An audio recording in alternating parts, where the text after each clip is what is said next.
Hello, and welcome to First Christian Church's Adult Fellowship Bible Study. We continue in our study of First Corinthians. We're nearing the end. Today's class focuses on the end of chapter 14, verses 26 through 40. Several Bible editions that have major chapter divisions entitle this section or subsection Orderly Worship, or words to that effect. But it is most famous for the one phrase found near the end: women should be silent in church. As we study this, remember the context that these verses, all of these verses, are in, and that is that this is the closing to a 3-chapter part of the letter, and that it's important for us to keep that in mind and that it deals with worship issues in general in the Corinthian church, and not guidelines for the modern church or even for other churches in Paul's time. Paul's undisputed 7 letters, that we covered that issue in the very opening lectures of this First Corinthians study, always deal with particulars in a specific church. It is the other letters that have been attributed to Paul in the New Testament that deal with other issues, more or less issuing commands across multiple churches and so forth. And we will address those later in the class today. So first, let's read chapter 14, verses 26 through 40 out of the New Revised Standard Version. What should be done then, my friends, when you come together? Each one has a hymn, a lesson, a revelation, a tongue, or an interpretation.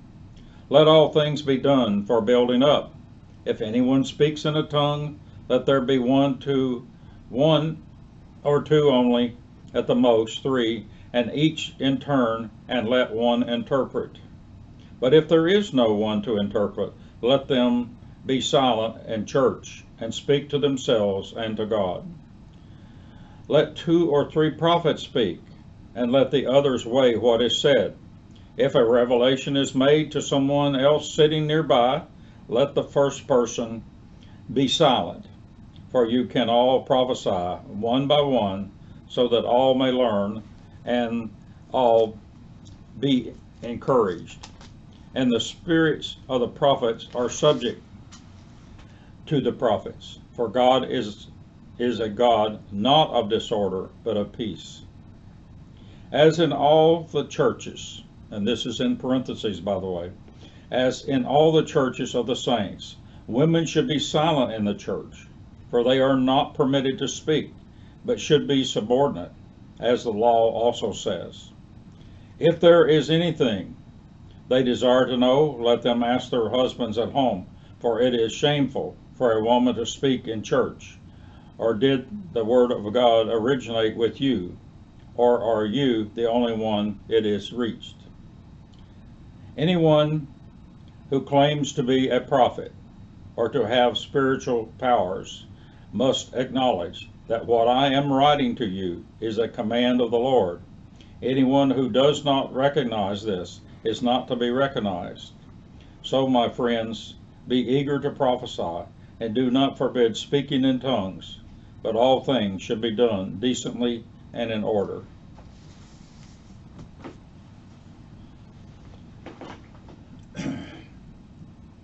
As we read this, it seemed to resonate that the general idea that the service in Corinth had become disorderly. That's especially as you read all of chapter 14, and really from 12, 13, and 14. Especially due to this issue of speaking in tongues in public worship. A sense of chaos and disorder exists, most likely, several scholars claim. To this point of the chaos, Paul has made it clear earlier in chapter 14 that speaking in tongues does not communicate with anyone but God, and does not edify the congregation at large. So here Paul makes a practical recommendation that whatever is done in public worship is to edify all and not to be self-serving. And he's giving that instruction specifically to the Corinthians. He also points out that all persons, which when he uses this term brethren or friends or whatever it's interpreted, which it would include men and women, should participate in worship, with none to be excluded. Different ones in proper order can provide their various talents, that is, their various spiritual gifts, towards the worship of God in an edifying manner to all. Even in occasional speaking in tongues, he says, is appropriate, so long as there is interpretation. He doesn't seem to imply that he's noticing any interpretation, however. And he says if there isn't interpretation, then it shouldn't be allowed in the public service. Nowhere does he single out or point towards church leaders being the one who are doing the speaking, being the one who are doing the preaching, etc. It's essentially those people who are active members of the church, who are there in attendance, are the ones who are doing things to edify one another. All in attendance are to contribute. As Fred Craddock says, I like his phrase, an old Southern preacher says, Paul's churches were not rump churches. That's quite a phrase for a country boy. He does not provide an orderly or worship either, although some want to imply he does just that by the fact that he lists these. No, scholars say Paul is trying to get the tongues issue under control here, and speaking in tongues has played such a disproportionate and disruptive part of service there that he's given them nothing more than simply some other ideas. He is not establishing a particular order of worship. Then in verse 34 and 35, out of the blue comes these very abrupt insertion or injection about what women being silent in church. Scholars for a long time, well over 100 years, have questioned this out of the blue. Not so much what's said, but the fact that it suddenly occurs. That was the original concern. It doesn't seem to fit with nothing else there, and so you suddenly have this statement. It's inconsistent with everything Paul has said in chapter 14 up to this point, and it's inconsistent with the rest of 1 Corinthians, and even the subsection starting with verse 26, which he's encouraging everybody to be involved. Implies each one is to do their part in the public service, and he does not, which right there in the opening statement, verse 26, if he was going to exclude them, that would have been the place, many scholars say, to exclude them, when he could have actually said men specifically. He doesn't. He uses a word that can mean people in attendance. Leading modern scholars are very much in agreement that these verses are an insertion by later scribes to Paul's original text. Of course, there's not complete unanimity, but that's the bulk of the best scholarship as you read the various works that have been done. The 5 most reliable Greek manuscripts of the New Testament, still available in some form today, do not agree on verses 34 and 35. Some instead place these 2 verses after verse 40, after what is the wording in verse 40 in our current or modern text, and some place it there not just an additional verse or 2, but as a total addendum and cited as an addendum. And in one of those older texts, there is marginal notes written in the handwriting of the same scribe who is inscribing the main text. implying this is an insertion, and he doesn't know where to place it. But this insertion occurred very early in history. It's been with the church probably at least since 100 or 150 AD, they say. And this insertion now applies only to verses 34 and 35. But because of the insertion, the next sentence is there, or next phrase is there about the saints. That is difficult to know exactly how it fits because it's distracted by verse 34 and 35. But again, most scholars feel this is an insertion. Note that this insertion about women's silence is justified based on the law. And there are translational issues with that word law. Is it capitalized or is it a little l? Are two in the exact same wording or nearly the same wording occurs in 1 Timothy chapter 2 verses 11 and 12. And many scholars feel that it was when that wording occurred in that writing in Timothy that the attempt then was made to go back and modify Paul's to be consistent with that. Many scholars point out, and I might add, the New Revised Standard Version and the New International Version, the two most widely used probably modern translations, do not agree on whether law is to be capitalized or not. One says it's capitalized, therefore referring to Genesis, Old Testament law, that is the Mosaic law, and others, small l, meaning referring to civil law. The Catholic scholar John Dominic Crossan says this: women's silence issue is not Paul's theology, the historical Paul's theology. The historical Paul authored 7 letters that most modern scholars, he said, agree are different from the other letters attributed to Paul in the New Testament. In those 7 letters of the historical Paul, the Christian community is made up of Christian Jews, of Christian Gentiles, of men, of women, of slaves, and free, with all being absolutely equal. That's Paul's theology. He repeats it multiple times in his various letters. So verse 34 and 35, Crossan says, are not consistent with the theology of the historical Paul. The teaching in these 2 verses are in stark contrast to Paul's teachings elsewhere. Dr. Richard Hayes at Duke says these 2 verses are in stark contrast to the teaching of Paul,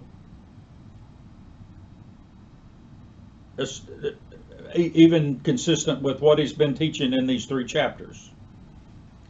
That back in chapter 11, verses 2 through 16, he says, Paul tells women in the church to pray, to teach, and to prophesy. Why didn't he quieten them there? As Hayes says, there was a place it could have been done. He doesn't do it. No, he encourages their use. It is not logical, he says then, in rhetorical argument, which is the style Paul uses, to believe that Paul would now silence them in the same letter.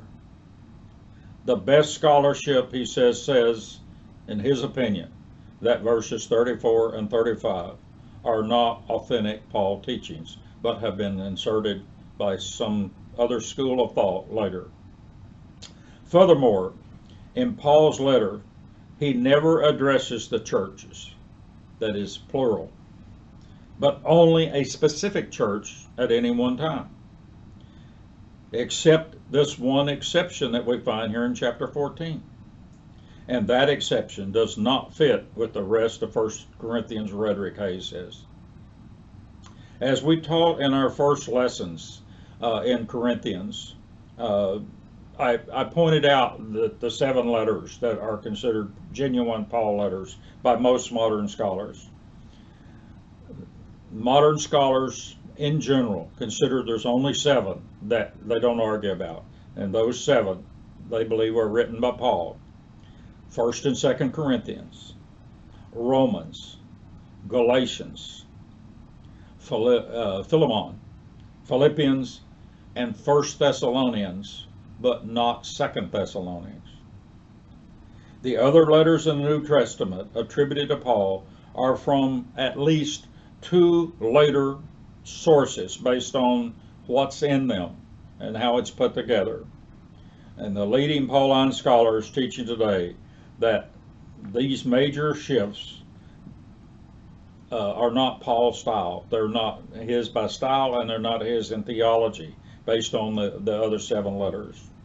That they believe this insertion most likely occurred at the time that the pastoral epistles, like Timothy and so forth, were written, which is the third kind of Pauline school of thought, in which there was a major attempt to make uniformity across churches. These other letters were probably authored 20 to 40 years after Paul's death, and many speculate it was at that latter time when efforts were made to edit or redact Paul's historical letter in some effort to silence women, which was occurring by that time in the church. Following all this about the silencing of women, then are 3 more verses that most of the time we don't even read past. And those 3 verses are the closing to these 3 chapters dealing with worship.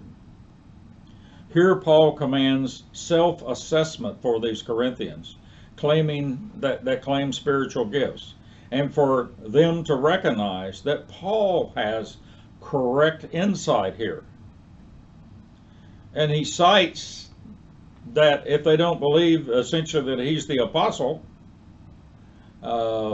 which means, by the way, one sent by, so in this case, one sent by Christ, that he's speaking for the Lord. As an apostle, he speaks for the Lord. That's what an apostle means. And those who will not recognize Paul's position as an apostle are not to be recognized in the church in speaking. He doesn't imply they're not to be allowed in church. It appears that he's referring there to being allowed to speak.